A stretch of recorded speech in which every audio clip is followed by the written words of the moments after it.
So welcome to another Set It Up Sunday at Nurturing Our Wellbeing with Angelique Benoit. So thank you so much. I really hope that you find this tip for this week very helpful. And I'm going to be giving you the one tip because I have a lot to say about it. So I have a question. Have you really reflected on where you hold your stress? So when I ask that question, a lot of times people refer to their shoulders, sometimes their jaw, certain parts in the lower back. But sometimes they're not really aware of where they're holding their stress, and it could be your hips. Okay, so I want to talk about a muscle called the psoas muscle. So the psoas muscle is vital. It's important in regards to pretty much any activity that I can think of. Me sitting here, being able to sit up to talk to you right here, right now, is using my psoas muscle because it is connected to our femur bone, which is our thigh bone. It's also affiliated with our hips or pelvis and going into the lumbar region of our spine. So it basically is the muscle that connects our torso with our legs, right? So it's essential for sitting, it's essential for walking, riding a bike, whatever, yoga, whatever it is. So what people do not realize is that when we are in our fight, flight, and freeze, so when we're stressed, what happens is the psoas muscle also constricts, right? It gets tight, right? That has an impact in regards to not only the physical sensations and discomforts that we may feel in our body, but also because of the way that it's situated, it impacts the tilt in our ribs and therefore impacts the way that we breathe.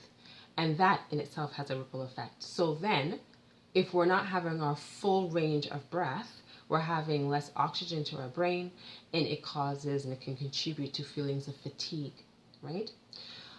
So it's really important and essential for us to become aware of what's going on for our psoas muscle. So some things to be aware of.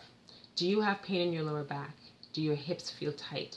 Perhaps it's also not in that particular region. It can be discomfort in your knees or your ankles because our body has this really interesting way of adjusting and compensating for different parts in our body that's not in alignment.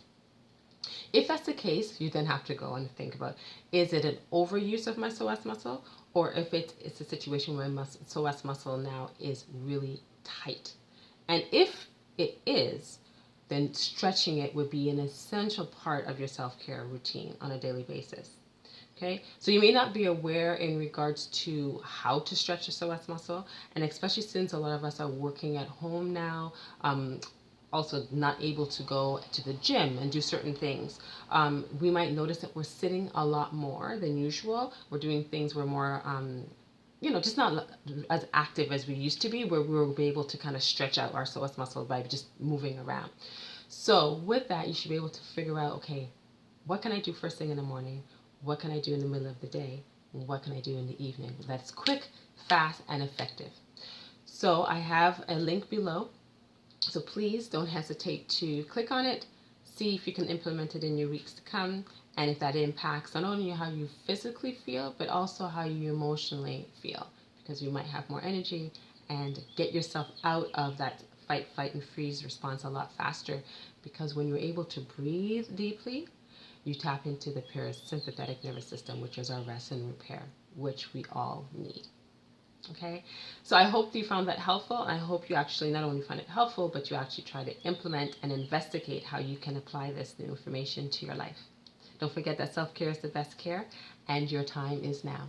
Have a wonderful day.